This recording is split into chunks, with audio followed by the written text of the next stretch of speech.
There are tests that powerful people devise to measure the character of those around them. Most of these tests are sophisticated things, elaborate situations, careful observations, the kind of assessment that takes planning and resources and a certain confidence that you know what you're looking for before you find it. And then there are the other kind. The ones that aren't planned at all. The ones where an old man closes his eyes in a warm chair by a fire and a boy who doesn't know he's being watched does something so simple and so true that all the planned tests in the world couldn't have found it. Harold Whitmore was 89 years old and had been, for most of those years, a man of considerable power.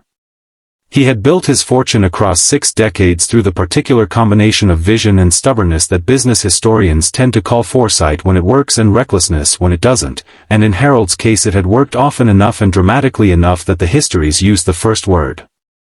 He lived alone now in the house he'd built in 1971, large enough to feel like a statement, which it had been at the time, and large enough to feel like an echo chamber now, which was something he hadn't anticipated in 1971 but that made perfect sense in retrospect.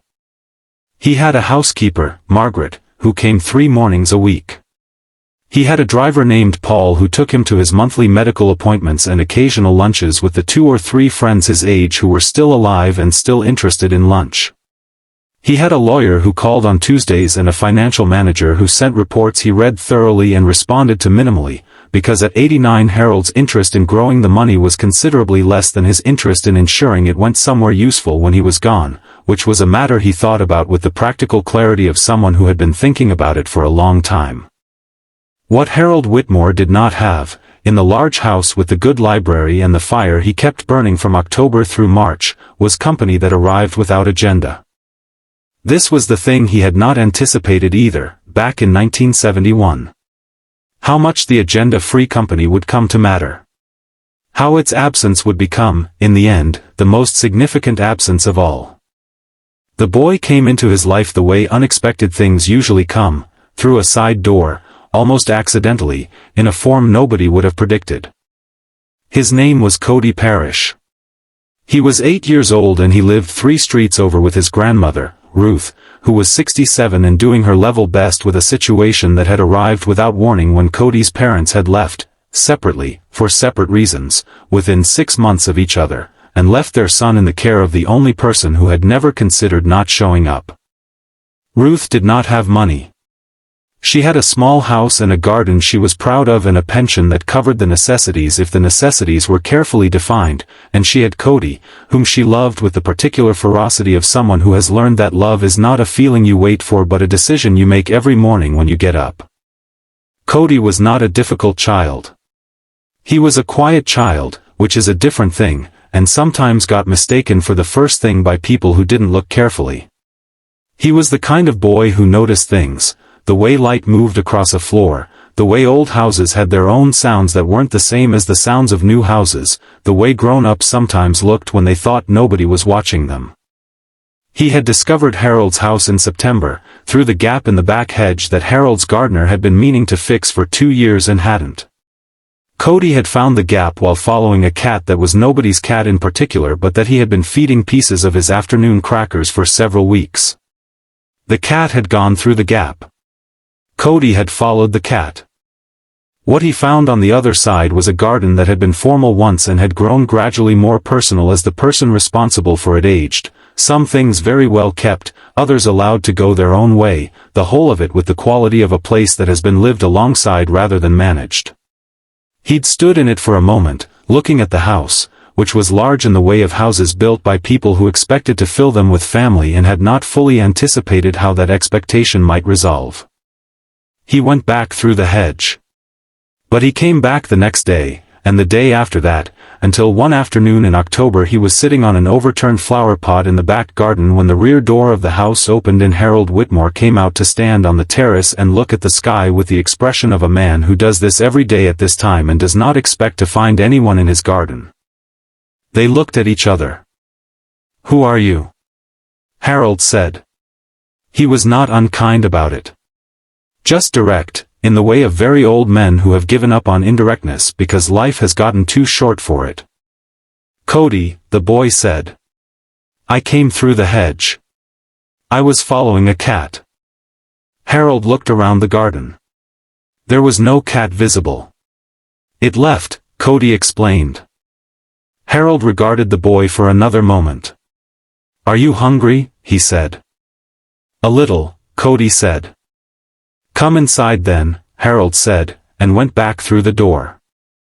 Cody followed, because a direct invitation from a very old man in a large house seemed like the kind of thing you accepted, and because whatever was on the other side of that door smelled like something baking, which turned out to be Margaret's Tuesday coffee cake, left on the counter under a cloth for Harold's afternoon, which Harold divided without ceremony and presented on a plate that was nicer than any plate Cody had eaten from before. They sat at the kitchen table and ate coffee cake, and Harold asked questions with the directness of someone who has learned that children respond better to honest curiosity than to careful small talk, and Cody answered with the same directness, because he had been raised by Ruth, who had no patience for saying things sideways. By November, Cody was coming 3 afternoons a week. This had not been arranged or discussed. It had simply evolved, the way arrangements between people who suit each other tend to evolve, through the accumulation of repeated choices that eventually become a pattern and then become a given. Harold's library had become the primary location of their afternoons. It was a room that Cody had fallen in love with on the first visit, not with the performance of a child who understands that adults like it when they appreciate books, but with the genuine, almost physical response of a boy who had grown up with very few books and suddenly found himself in a room with hundreds of them, floor to ceiling, organized with the logic of someone who had been adding to the collection for 60 years and knew exactly where everything was. Harold read aloud, when Cody asked.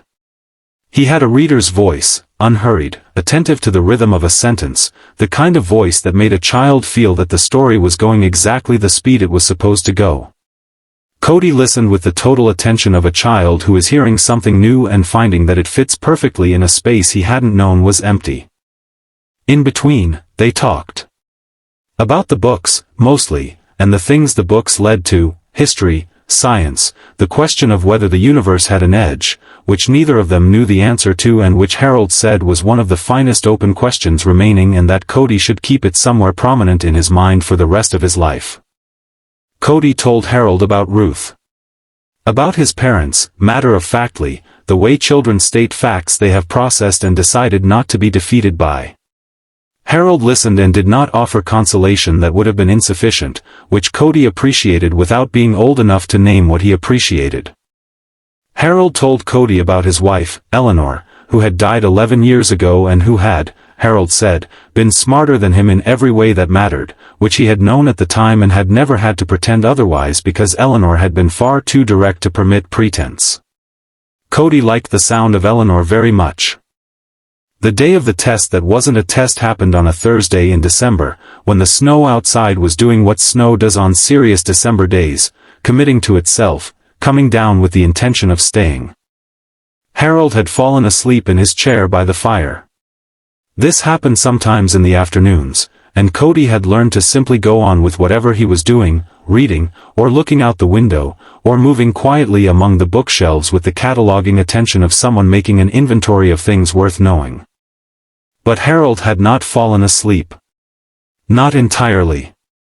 He had drifted into the half-sleep of very old men by warm fires, not unconscious, not fully present, in the borderland where you are aware without being awake, where you can hear what is happening around you without being able to respond to it.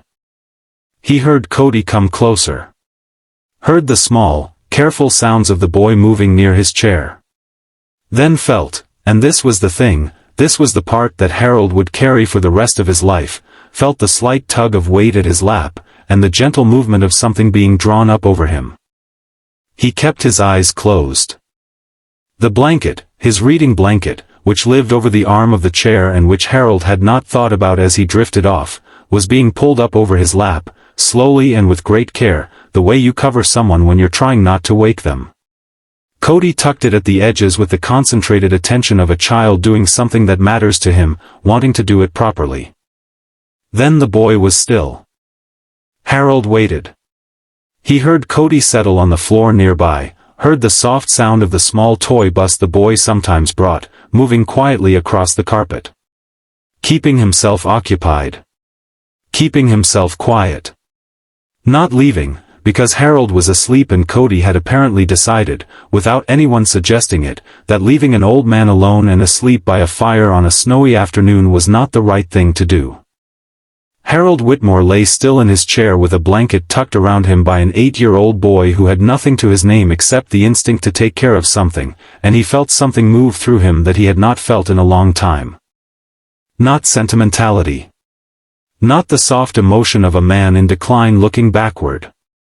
Something cleaner and more present than that. The specific feeling of being seen, not as Harold Whitmore the businessman, not as the owner of the large house, not as the old man who gave out coffee cake on Tuesday afternoons, but simply as a person, in a chair, who might be cold, and who had someone nearby who noticed and did something about it. He kept his eyes closed until he was certain he could open them without showing what was behind them. Then he opened them slowly, with the performance of someone waking naturally, and looked at the boy on the floor beside the fire. Cody looked up. His expression was the expression of someone who had been hoping not to disturb anything and was relieved to find everything undisturbed. "You were cold," Cody said, simply, by way of explanation. "Was I?" Harold said. "Your hands," Cody said. "They were doing the thing they do when you're cold." Harold looked at his hands, which he had not been aware of. "You noticed that," he said. "I notice things," Cody said, without pride. "Just accurately." Harold sat with the blanket tucked around him and looked at this boy, muddy at the knees, sweater fraying at the cuffs, a toy bus in his hand, and felt the thing he'd been carrying alone in this large house for 11 years shift slightly, loosen slightly, the way a knot loosens when the right tension is applied from the right direction. "Yes," Harold said.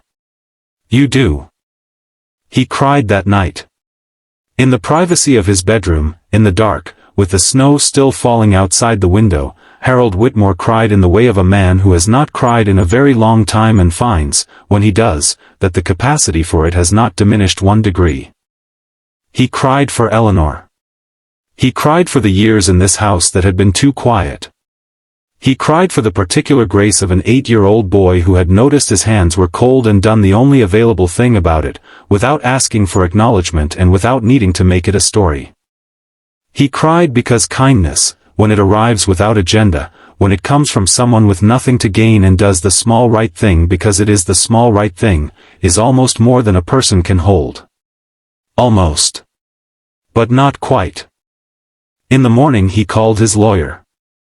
Not to change the will, not yet, though that conversation would come eventually, in its own time, through a process that Harold would undertake carefully and that he would discuss with Ruth directly, because Ruth was a woman who deserved directness. What he did in the morning was simpler. He asked his lawyer to find out what Cody needed for school, what Ruth needed for the house, what the practical shape of their life required that it wasn't currently getting. Then he addressed those things, quietly, one by one. He kept having coffee cake on Tuesday afternoons and reading aloud on Thursday afternoons and keeping the fire burning through March. He kept the gap in the hedge unrepaired, because the boy knew it was there and Harold saw no reason to close a door that had let the right thing in. Cody kept coming. He kept noticing things. He kept his toy bus on the corner of the rug by the fireplace, and Harold kept the chair warm, and outside the snow came and went and came again, and the library held its books, and the afternoons held their particular quality of two people who had found each other through a gap in a hedge and a cat that nobody owned and a plate of coffee cake, and had decided, without making a fuss about it, that this was worth keeping. The very old man and the young boy. The large house and the small visitor. The blanket, tucked carefully at the edges by hands that noticed things. That was all. And it was entirely enough.